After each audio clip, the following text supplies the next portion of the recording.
Good day, Crime Talk aficionados. It is Sunday, so you know what that means. It is a weekly recap of all the top stories that we told you about starting from December 1st all the way through December 5, all conveniently located in one location. We hope you enjoy it, enjoy the show, and remember, the Constitution matters. All right, lawyer.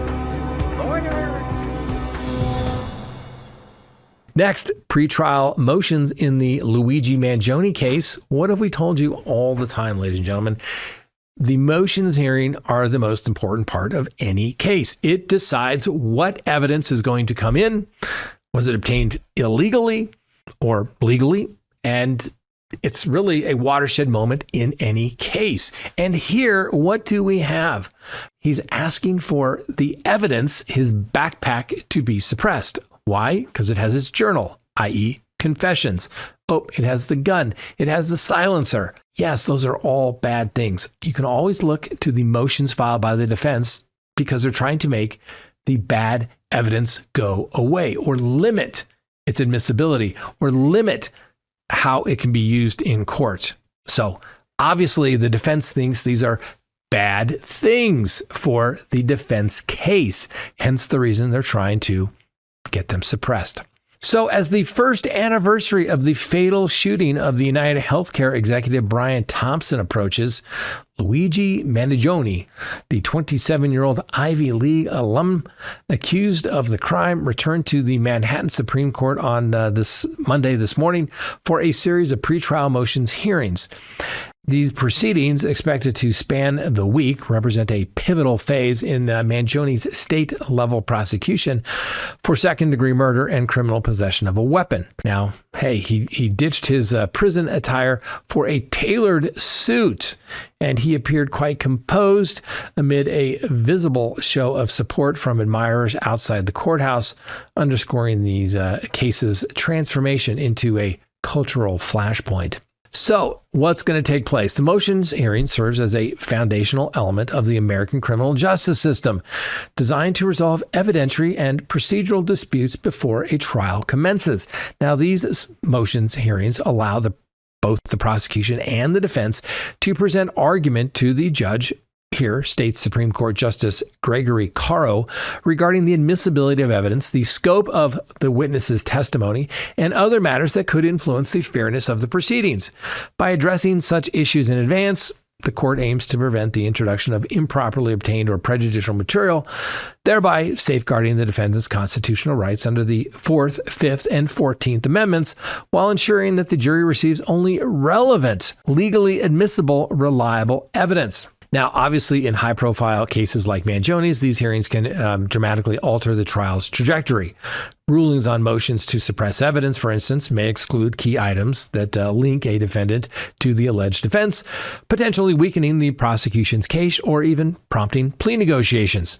Now, over the coming days, Justice Caro is anticipated to evaluate testimony from more than 20 witnesses, including law enforcement officers involved in Mangione's arrest, to determine the fate of the contested materials.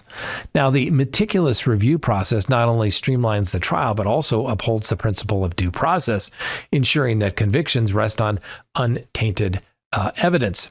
So what is the key motion under consideration here? Well, Mangione's defense team, led by experienced counsel, has filed several motions targeting evidence recovered during his December 2024 arrest at the McDonald's in Altoona, Pennsylvania, following the nationwide manhunt. Now, central to these efforts is a motion to suppress physical items seized from Mangione's backpack, including the 9mm handgun, allegedly matching the weapon used in Thompson's shooting, a 3D printed silencer, and electronic devices.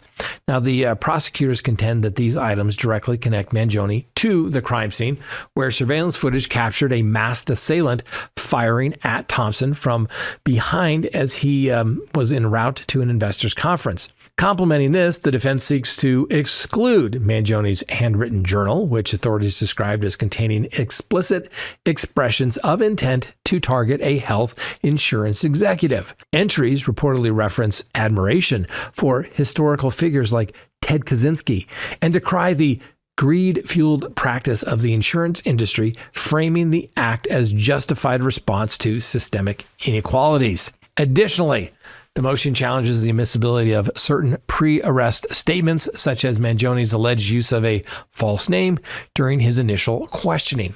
Now, a secondary motion addresses proposed prosecution witnesses, arguing that individuals who identified Mangione based solely on post-incident surveillance reviews rather than direct observations of the shooting should be barred from in-court identification. Now, this challenge invokes concerns over reliability and suggestibility in eyewitness testimony. Now, while these motions pertain exclusively to the New York State charges, Mangione's attorneys have signaled intentions to pursue parallel suppressions in his federal case as well, which includes counts of murder via firearm, stalking, and weapon offenses. So what is the argument that everybody's clashing about? Well, the defense's position hinges on allegations of procedural violations during the Altoona arrest, asserting that the irregularities render the evidence fruit of the poisonous tree, which is a legal doctrine excluding unlawfully obtained evidence and their derivatives. And attorneys argue that the Pennsylvania officers conducted a warrantless search of the backpack under the pretext of safety concerns, with body camera footage purportedly showing an officer inspecting contents while citing a need to rule out explosives. This, they claim, constitutes an unjustified intrusion absent exigent circumstances or probable cause, breaching the Fourth Amendment protection against unreasonable searches and seizure. Furthermore, the defense contends that interrogative questionings posed prior to his Miranda advisement required advisement of rights to silence and counsel, and that violates his Mangione's Fifth Amendment rights, tainting statements like the false name that he was given. On witness identification, counsel emphasized the absence of contemporaneous eyewitness accounts, warning that reliance on mediated footage risks misidentification and undermines trial integrity. Collectively, these arguments portray the arrest as a rushed operation marred by overreach, potentially depriving Mangione of a fair trial and warranting evidentiary exclusions to deter future police misconduct. Prosecutors from the Manhattan District Attorney's Office countered that the search was a lawful protective measure amid heightened alert for an armed fugitive, justified by officer safety protocols during a high-risk apprehension. They invoked the inevitable discovery rule, arguing that the backpack's contents would have surfaced routinely during a post-arrest inventory process, independent of any initial scrutiny. Regardless of Miranda compliance, officials maintained that custodial interrogation had not yet begun when the false name was provided, rendering warnings unnecessary at that juncture. Subsequent statements, they affirm, were properly administered post Miranda.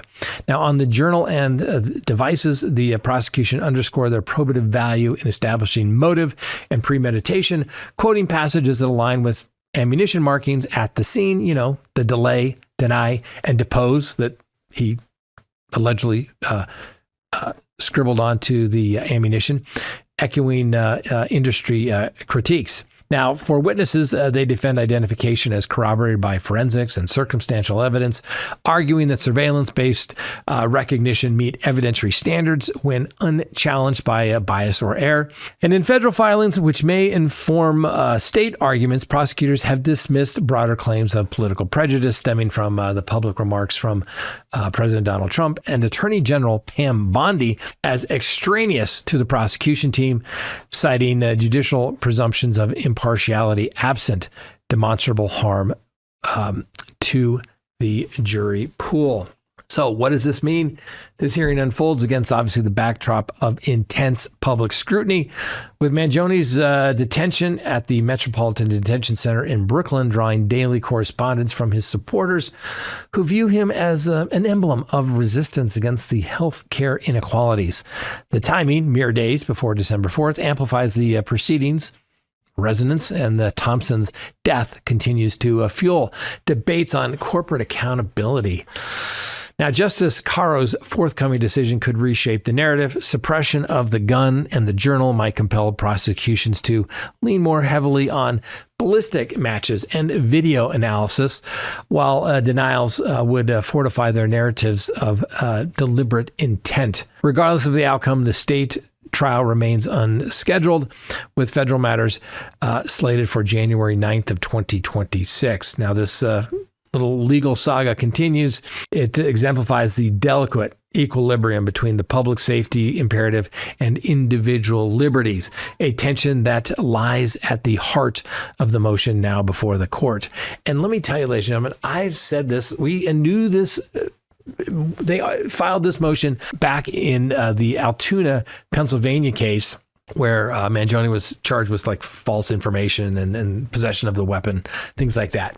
Ultimately, that case has basically been held in abeyance. But if an officer has reason to believe to come up to you and ask you, hey, what's your name? Can I get your ID? You probably got to give it. And at that point, they determine, hey, this is Mangione. At that point, they're like, hey, this guy's wanted for murder. They're going to be able to cuff him, even during the detention process, being detained for officer safety concerns. Now, depending on where that bag is, the cops will usually be able to claim some reason. Oh, that bag was near him. We believed he's armed and dangerous. We were, for officer safety concerns, going to try to make sure there was nothing there that could harm the officers or anybody else. Courts love the officer safety exception to the warrant requirement because who doesn't want to keep the police safe, right? And then they're going to say, well, even if it wasn't officer safety, which I'm telling you, 99% of the time the judges go along with this, then it's like, hey, it's inevitable discovery.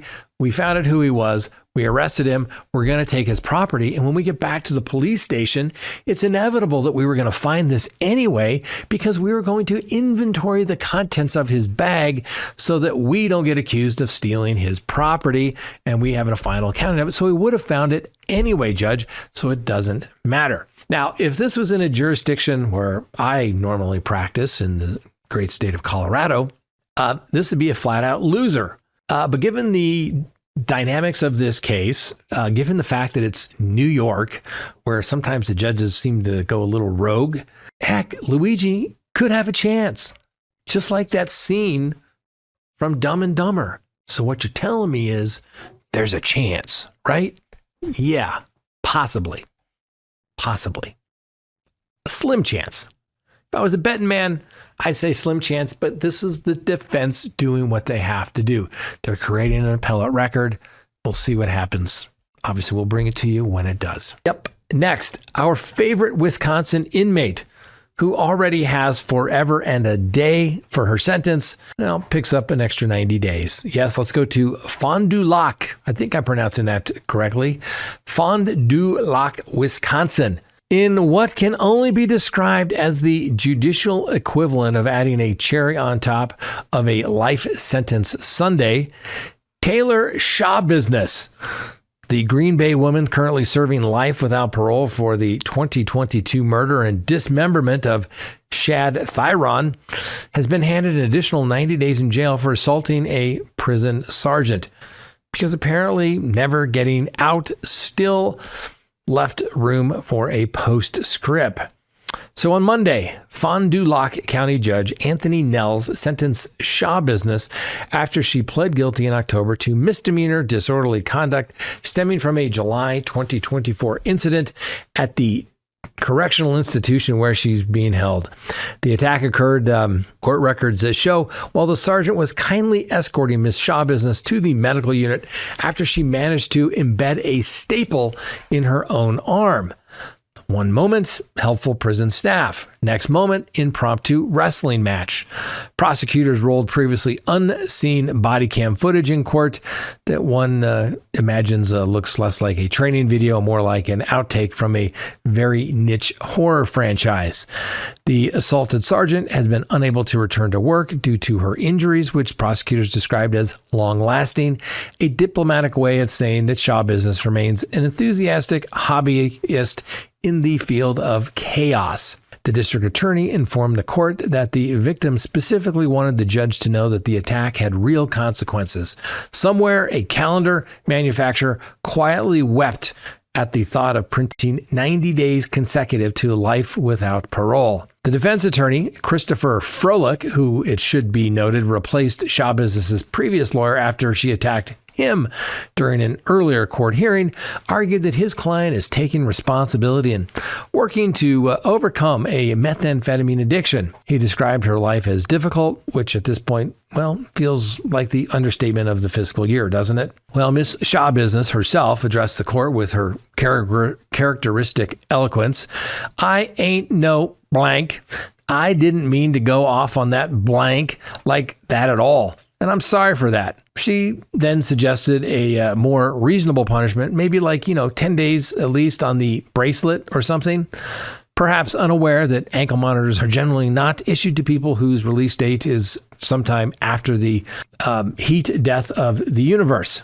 Anyway, Froelich says he plans to appeal the 90-day sentence, a bold legal strategy roughly equivalent to challenging a parking ticket issued to a car that had already been compacted into a cube, but expressed relief that the case is finally resolved so his client can access prison programming.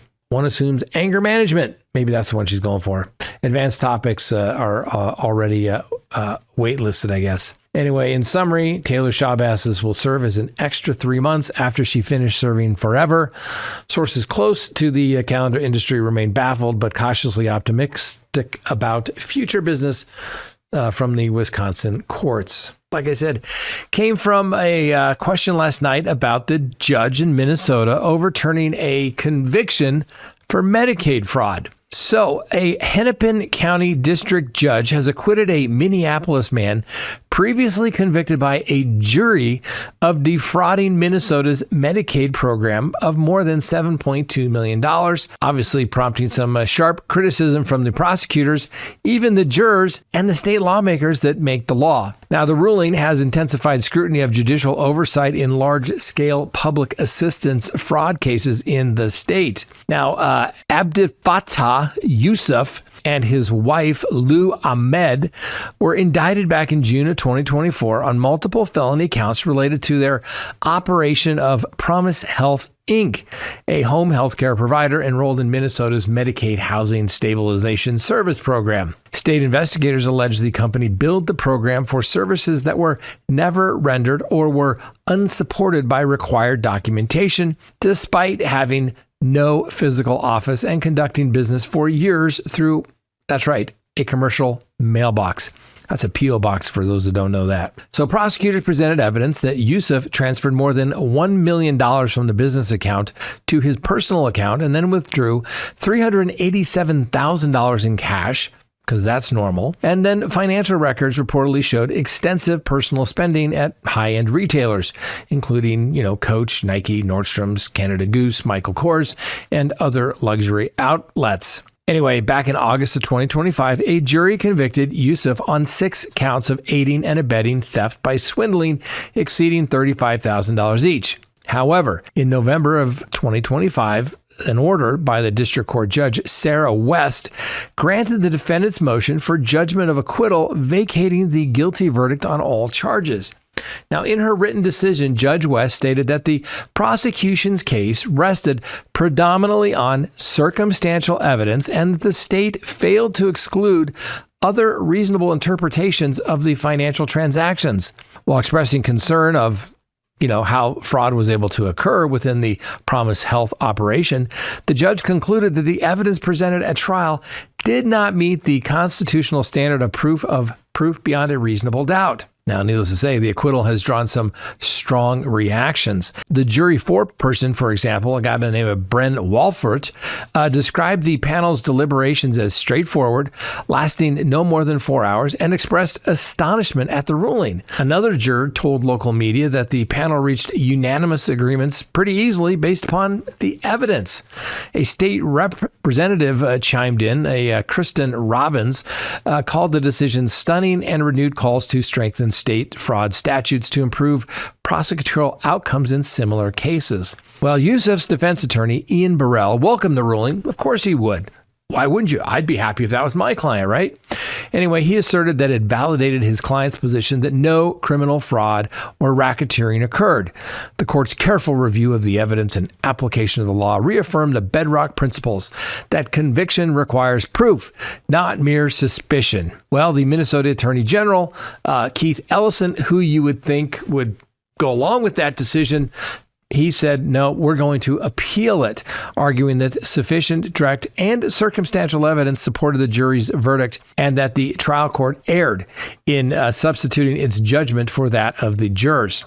Now, as you may know, Minnesota has faced a series of some high-profile public fund fraud scandals in recent years, including the Feeding Our Future case, in which prosecutors alleged hundreds of millions of dollars in federal COVID relief intended for children.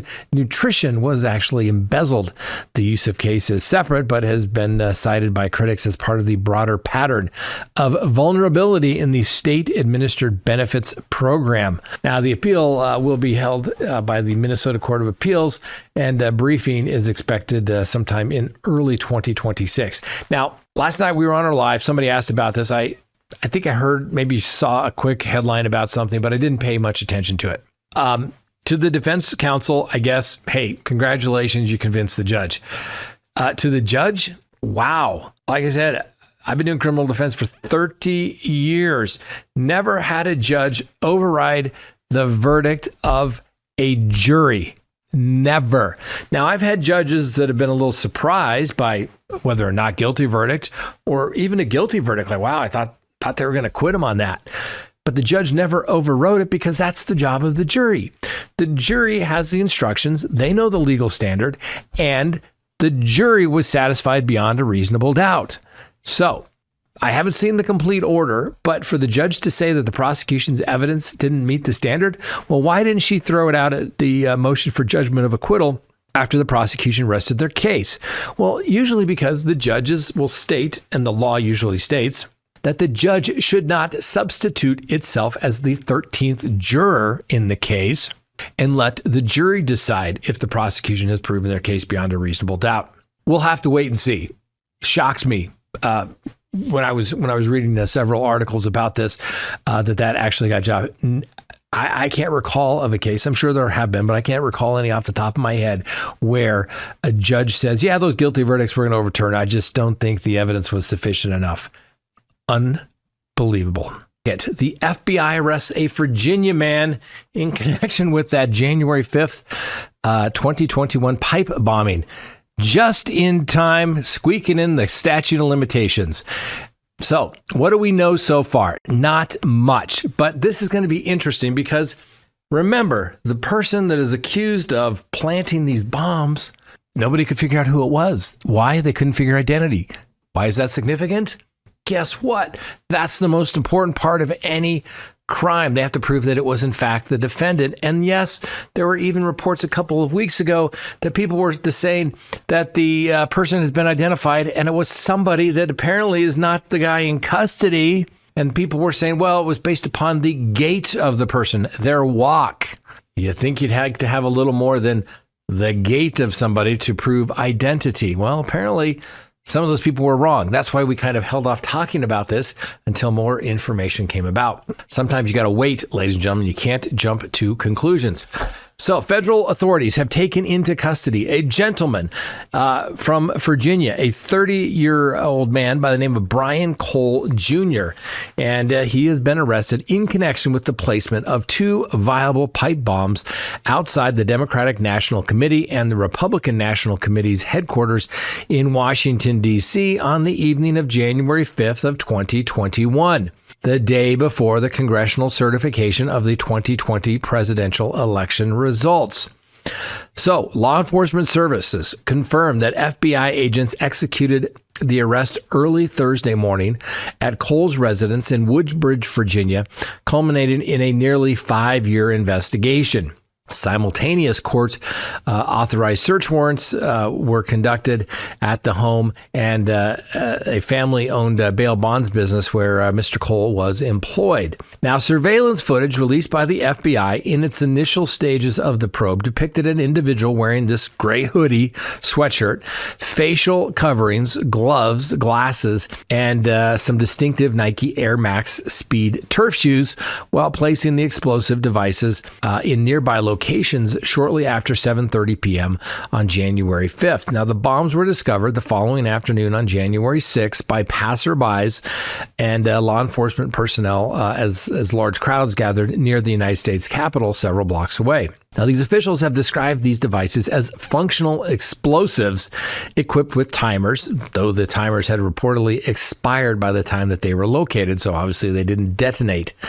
And since no detonation occurred and no injuries, that's a good thing. But investigators are examining whether Cole held anarchist ideological leanings or was influenced by related writings, according to sources familiar with the case. Now, details regarding the motives remain under active review and have not yet been publicly disclosed. Now, Cole's grandmother, a woman by the name of Loretta, spoke by telephone shortly after the arrest and strongly disputed the allegations. She characterized her grandson as quiet, very non-political individual with limited social action who rarely left home except to go to work and to run errands. She says that he's a very gentle person who wouldn't hurt anyone. And she added that he had previously performed delivery work through platforms such as DoorDash and expressing bewilderment at the connection to the allegations near the Capitol. Now, the Department of Justice is expected to release additional information, including formal charges, sometime later today. The arrest occurred just weeks before the fifth-year anniversary on January 6th. That's significant because there's a statute of limitations. Most statute of limitations on federal matters are 5 years. So, like I said, just in time. So there has been some reporting that apparently this guy, Mr. Cole, was on the FBI's radar, but apparently they missed the paperwork. It was misfiled. Just kind of like, the Delphi case, where they had the guy, or at least the suspect, who basically said, yeah, I was there. And they misfiled it, and then they finally made the arrest several years later. Crack legal team there, for sure. Anyway, we'll follow this as it develops. I don't think this is a slam dunk unless there's some sort of confession, but good for, obviously nobody wants somebody who's innocent to be wrongfully accused of a crime. And if they got the guy, hopefully it was good police work, but it seems like they missed it a little bit, just a little bit. Anyway, hey, but if you can't catch people that are planting bombs, what can you do? Kohberger plotting his escape, threatening some self-harm to secure a prison transfer. That's right. In what can only be described as a calculated maneuver to alter his conditions of confinement, Brian Kohberger, the guy convicted as the perpetrator in the 2022 University of Idaho slayings, has issued warnings of self-harm to compel authorities to relocate him from his current housing unit. This development, drawn from the accounts provided by some seasoned law enforcement consultants, underscores the ongoing tension with Idaho's maximum security facility where Kohberger is detained. Now, we all know Kohberger was the doctoral student, and obviously he's been convicted, and he was sentenced to 4 consecutive life sentences plus 10 years for the burglary charge.